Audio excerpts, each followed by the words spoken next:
Welcome to this lecture. In this class we are going to learn more about arrays.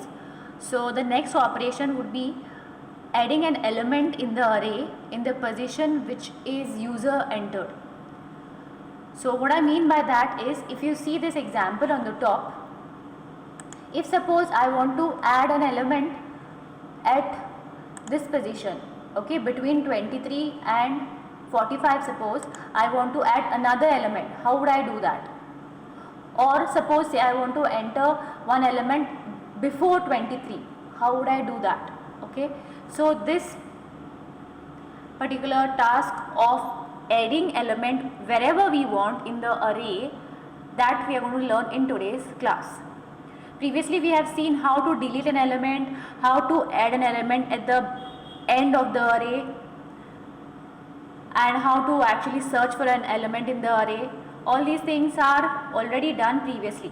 So in today's class we are going to learn something more, which is adding in between the array. Alright, so let's get started. Now I'll demonstrate to you with this example what exactly I mean by insertion. Okay, so let us say we have to insert a new element, say element 10 in between 45 and 67. How would I do this is, first of all, this would be removed and shifted one position higher. This element will be removed and again shifted to one position higher. 67 will be again removed and moved to one position higher, and then this new element which you see is inserted in this space created. So this is how actually array insertion happens. Okay, and this index would be age 5. So this would be my new array after insertion of the element 10. Alright, let us see in the program how to go about this. So let us remove what we have entered actually.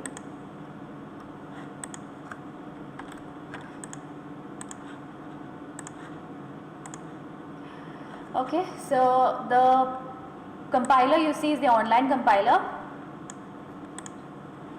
Now what I have done is I have written the initial part of the code so that it is easier and so that we do not waste time. The initial part of the code would be, first you need to take the number of elements input from the user. So how many number of elements should be present in the array will be stored in the variable n. I have used the same variables like how I have used in the previous programs. The next thing you need to take input from the user is the elements in the array. So I have kept the same name for the array, which is age. And the next thing in the code is to print the array. So printing, we know we can do the printing only by using a for loop. So this is the printing of the original array with all the elements which the user has entered. Now let us continue from here. The first thing you would want to do is take the input of the element to be entered from the user. So let's put a statement, enter the element to be inserted in the array. This is the first thing. After this would be the scanf statement to store that user entered value. So %d, because it's of the type integer, the ampersand sign, and let us use a variable, say add underscore ele, to be storing that element to be inserted in the array. So you need to declare the new variable at the very beginning. You cannot be using variables without declaring it. The next thing we need to take input from the user is where exactly this element has to be added in the array. So let's say enter the position at which you want to insert the new element.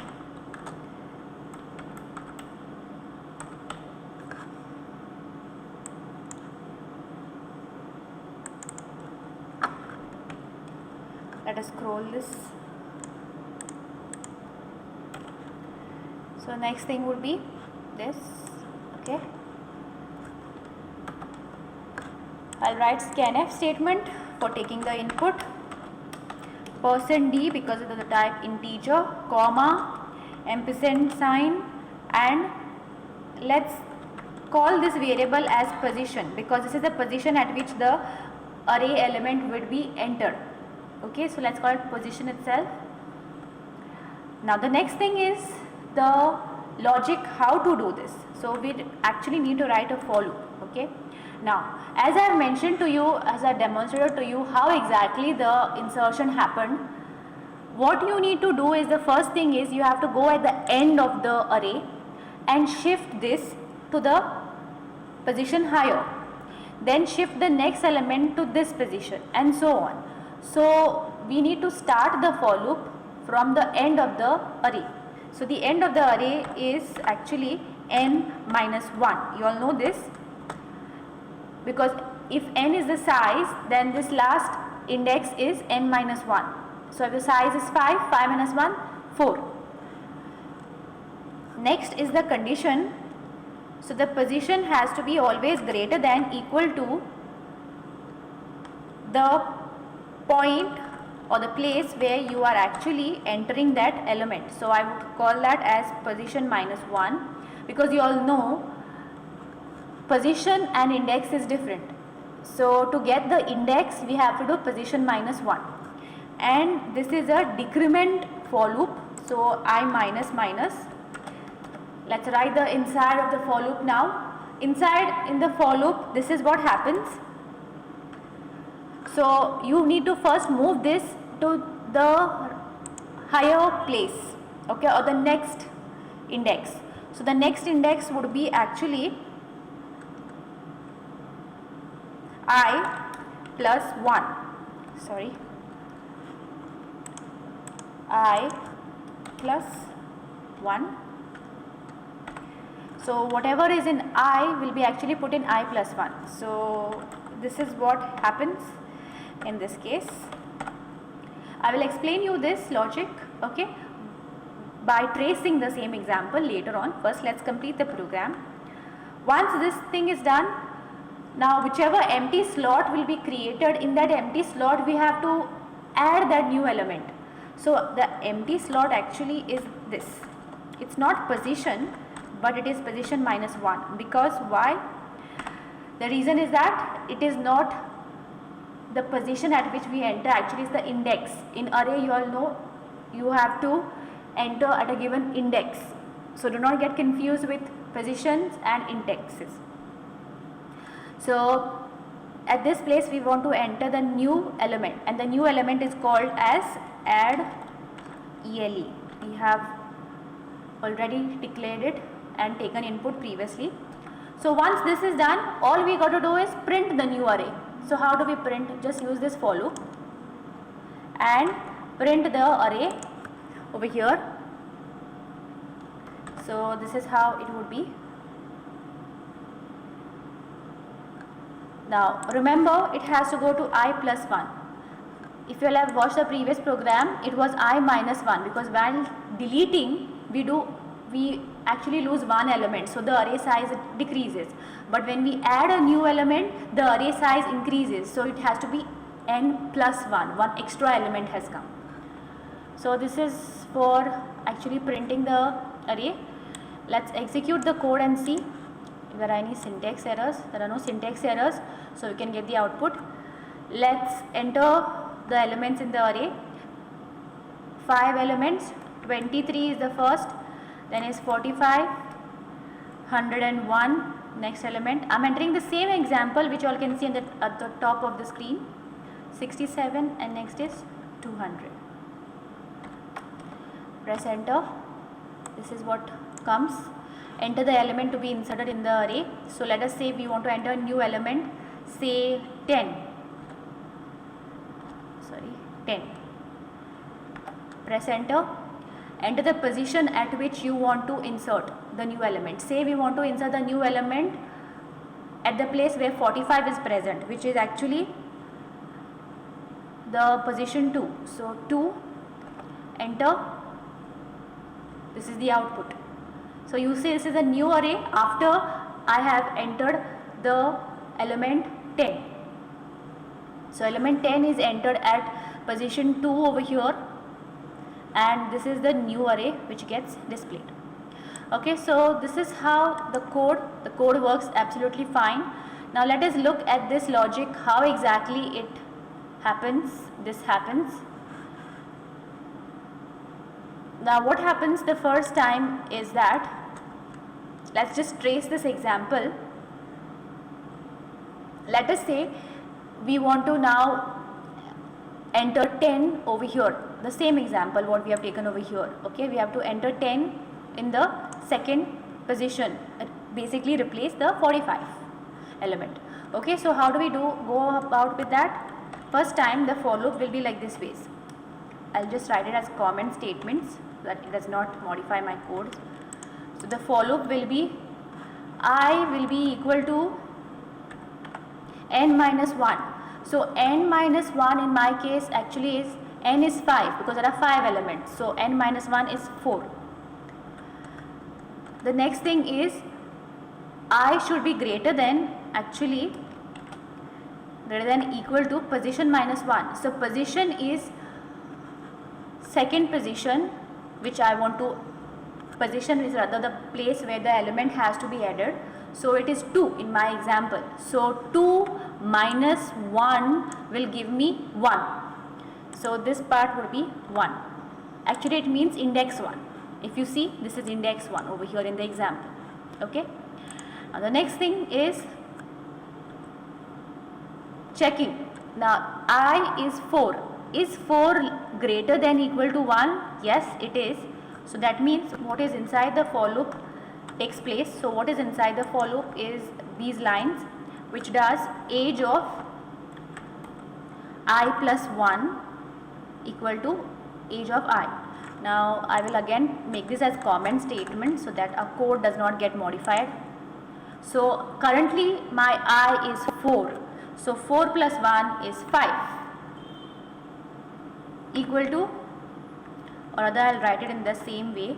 I'll write it 4 plus 1 so that you'll get it better, and this one is 4 because it is age of I. So which means whatever is in age 4th index will be now shifted to age 5th index. Now actually in the array there is no age 5th index, there is only age 4th. So what will happen is this 5th index will get created, and whatever is there in 4 will be shifted, will be removed and will be put in the 5th index. So this is how it would look like after executing this inside of the for loop. Okay, once this is done you have to decrement I. So how do we decrement I? Do just one decrement which is I minus minus, so which means 4 will become now 3. So once you perform I minus minus, I will become 3. It will no more be 4, it will become 3. So again when the for loop is executed for the second time, that time I is now 3 updated value. So is 3 greater than equal to 1? Yes, because of which do the next thing which is inside of the for loop. Now what is the next thing? It is I plus 1. Currently I is 3. So let's replace these values with the new values, which means whatever is in the index 3 will be copied into index 4. So let's do that. What is in index 3? In our example, this 67. I will remove and I will assign it to index 4. So this is now become empty, as you see. And then again you will perform I minus minus. So now I will become 2. Again the for loop will be executed the next time, the next iteration. So that time I is 2. Is 2 greater than equal to 1? Yes, it is. So therefore let us do this inside of the for loop. So what will happen over here? Whatever is at index 2 will be put in index 3. So what is at index 2? 101 is at index 2, which will be removed and assigned to index 3. So that means now index 2 is going to be empty. After this you have to perform the decrement. Okay, so I will now become 1. I was 2, it became 1. Next iteration I is 1. So is 1 less than or greater than, greater than or equal to 1? Of course it is. So let's do the inside of the for loop one more time. So 1 and 1. So which means whatever is in index 1 will be put in index 2. So what is an index 1 actually in our example? This 45. So let's remove this and put it over here in the index 2. After this I will be decremented to 0, and again the for loop will be checked for condition. Now 0. Is 0 greater than or equal to 1? No. Hence the inside of the for loop will not be executed and you will exit the for loop. After this, as you see in the example on the top, there is an empty space created. Okay, so this empty space is that place where you have to add the new element. Alright, and that place is actually position minus 1. It is not position, because position in our case is actually 2, but this index is 1, remember. So you have to do 2 minus 1 to get the index. Hence it is position minus 1, add element, which means whatever you have taken input from the user will be put in this empty slot. So what is that? What we have to add is element 10. So 10 will be put over here, and that's it. You get the final array after the insertion. So you see, this is what we executed, and the same example which I explained to you.